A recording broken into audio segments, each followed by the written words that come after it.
अभिनंदन, आभार और बहुत बहुत स्वागत है दोस्तों ज्योतिष विज्ञान के इस ऐतिहासिक चैनल पर। और मैं हूं आप सबका एस्ट्रो दोस्त रुपेन आर शाह। बहुत सारी प्रिडिक्शंस के वीडियोस में एक वाक्य हमने बार बार दोहराया है कि आप मानो या ना मानो, आप स्वीकार करो या ना करो, लेकिन ब्रह्मांड में जब भी कोई विशिष्ट ग्रह गोचरीय अवस्थाएं बनती है तो उसका असर पूरे भूभाग के ऊपर पड़ता है। एक बार एक षटग्रह युति 26 दिसंबर 2019 के दिन में बनी थी। पूरी दुनिया ने उसका प्रभाव देखा। 29 मार्च 2025 को मीन राशि में फिर से एक बार षटग्रह युति बनने वाली है। इस बार हम छोटे छोटे वीडियो के माध्यम से अलग अलग टॉपिक कवर करने की कोशिश कर रहे हैं। व्यक्तिगत जीवन में भी इसका प्रभाव रहेगा। आपके व्यक्तिगत जन्मांक में मीन राशि जिस भी स्थान में पड़ रही होगी और वहां पे षटग्रह युति जो भी बनने वाली होगी उसके अनुसार आपके जीवन में उसका प्रभाव रहेगा। लेकिन वैश्विक लेवल पर उसका क्या प्रभाव होगा, उसके 2-3 वीडियोस हमने अभी तक रखे हैं कि यूरोप का क्या होगा, मिडल ईस्ट में क्या होगा, डोनाल्ड ट्रंप 2.0 में आगे क्या हो सकता है। कल एक वीडियो रखा गया नरेंद्र मोदी जी के साथ 2025 में क्या हो सकता है। और आज इस वीडियो में हम बात करेंगे कि भारतीय राजनीति में क्या उथल पुथल 29 मार्च 2025 की ये षटग्रह युति और उसके बाद शनिदेव का मीन राशि में गोचर कर सकता है। ये बहुत बड़े बदलाव के संकेत भारतीय राजनीति में लेकर आ रहा है। कई सारे नए नेताओं का उदय जब तक शनिदेव मीन राशि में है, मतलब 29 मार्च 2025 से लेकर फरवरी 2028 के बीच में अब भारतीय राजनीति में बहुत सारे नए नेताओं के उदय का यह समय होगा।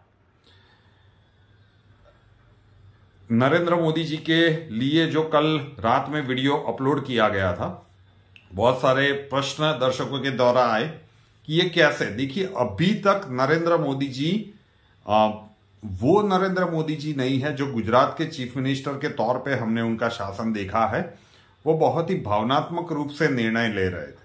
कहीं पे भी उनका एग्रेसिव टोन देखने को नहीं मिला था। उसका एक बहुत बड़ा इंपैक्ट हो सकता है कि भारत के लिए चंद्रमा की महादशा चल रही थी, तो वो शीतलता वाला ही रूप भारत देश ने अभी देखा है। अभी तो दोनों जगह पे उनके व्यक्तिगत जन्मांक में भी मंगल की महादशा चलेगी और भारत देश के जन्मांक में भी मंगल की महादशा चलेगी। तो अब बहुत सारे ऐसे निर्णयों के लिए, बहुत सारे ऐसे कड़े निर्णयों के लिए, बहुत सारे ऐसे कड़े फैसलों के लिए भारत देश को तैयार रहना पड़ेगा कि जो भारत के लिए अति जरूरी होगा और हो सकता है कि वो कड़वी दवाई का डोज कुछ लोगों को लगे।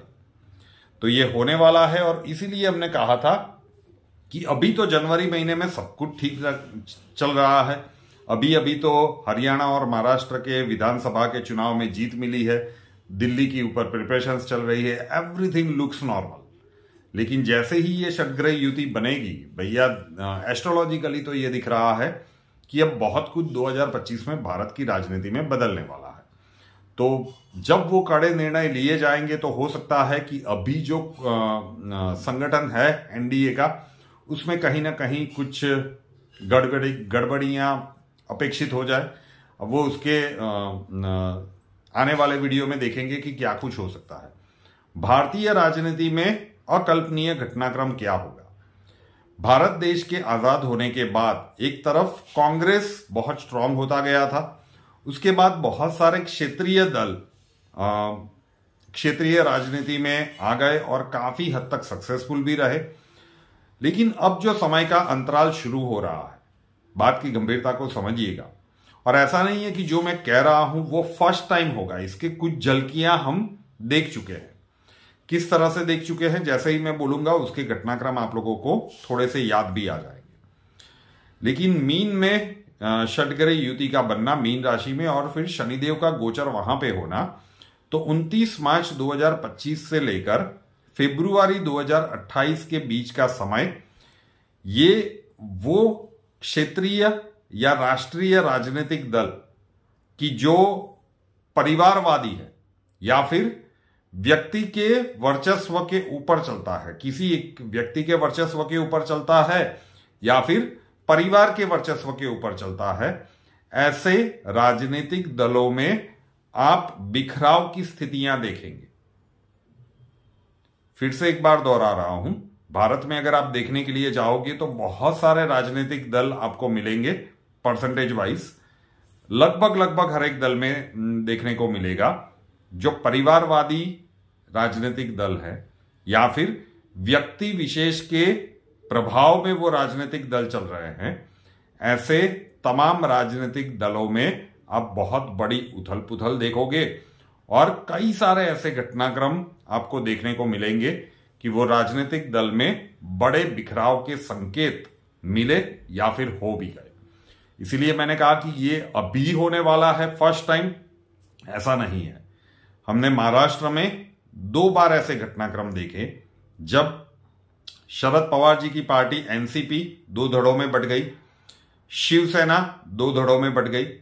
लेकिन ये जो हम बात कर रहे हैं, अब आप देखते जाइए कि अगर हम भारतीय राजनीति की, राष्ट्रीय राजनीति की बात करें या क्षेत्रीय राजनीति की बात करें, क्षेत्रीय दल अब राष्ट्रीय महत्वाकांक्षा के साथ आगे बढ़ रहे हैं। लेकिन जो भी बदलाव होंगे, जोशीय दृष्टिकोण से देख रहा है कि वो सारी पार्टियां जो परिवारवादी वर्चस्व के तले चल रही है या फिर किसी एक व्यक्ति के वर्चस्व के नीचे वो पार्टियां चल रही है, उसमें बड़े बिखराव और बड़े बदलाव के संकेत आने वाले भारतीय फरवरी 2028 के समय के अंतराल में हम देखेंगे। और इसी का कारण था कि शुरुआत में मैंने कहा कि अब वो समय आ रहा है कि भारतीय राजनीति में हम बहुत सारे नए नेताओं के उदय का समय भी बहुत निकट देख रहे हैं। तो देखते हैं कि भारतीय राजनीति में किस राजनीतिक दल में किस प्रकार के घटनाक्रम किस प्रकार से होते हैं। इंटरेस्टिंग साल रहने वाला है। और नरेंद्र मोदी जी के लिए जो मैंने कल कहा था तो क्या है, क्योंकि चंद्रमा की दशा चल रही थी तो चीजें अभी भी सामान्य ही चल रही है। अब दोनों में मंगल की महादशा चलेगी। अंतर्राष्ट्रीय स्तर पे भी भारत ब्रूटल तरीके से अब आगे बढ़ेगा और उसके कारण हो सकता है कि बहुत सारे देशों के साथ भारत के संबंध जो सामान्यतः अच्छे थे वहां पे भी थोड़ी सी खटाश आनी शुरू हो जाए। लेकिन नेशन फर्स्ट की पॉलिसी के ऊपर भारत आगे बढ़ेगा। जिस प्रकार के घटनाक्रम पूरे विश्व में बनेंगे, शायद भारत के लिए ये कदम उठाने आवश्यक बनेंगे और नरेंद्र मोदी जी वो लेंगे और उसके कुछ क्या कहते हैं कि शॉक वाले इफेक्ट भी उनको झेलने पड़ेंगे। तो वो 2025 जैसे जैसे आगे बढ़ता जाएगा, घटनाक्रम सामने आता जाएगा। रूपेनार शाह नाम के इस यूट्यूब चैनल को अभी तक सब्सक्राइब नहीं किया है तो कर लीजिए, साथ वाला बेल आइकॉन दबा दीजिए और उसके बाद 3 ऑप्शंस आएंगे, ऑल के ऊपर क्लिक कर दीजिए ताकि हर नए वीडियो की नोटिफिकेशन आपको सबसे पहले मिलती रहे। हमसे अगर लाइफ के किसी प्रॉब्लम के लिए सॉल्यूशन चाहते हैं, स्वागत है आपका। व्हाट्सएप नंबर थंबनेल में दिया हुआ है। कॉल मत कीजिएगा, कॉल्स हम नहीं ले पाएंगे। अपना नाम, बर्थ डिटेल्स और प्रॉब्लम्स डिटेल्स के साथ व्हाट्सएप नंबर 9714443110 9714443110 उसके ऊपर लिख दीजिए। अक्षय जी आपको वहां पे मिलेंगे, प्रोसीजर वहां पे समझा दिया जाएगा। नए वीडियो के साथ फिर मिलेंगे। जय हिंद।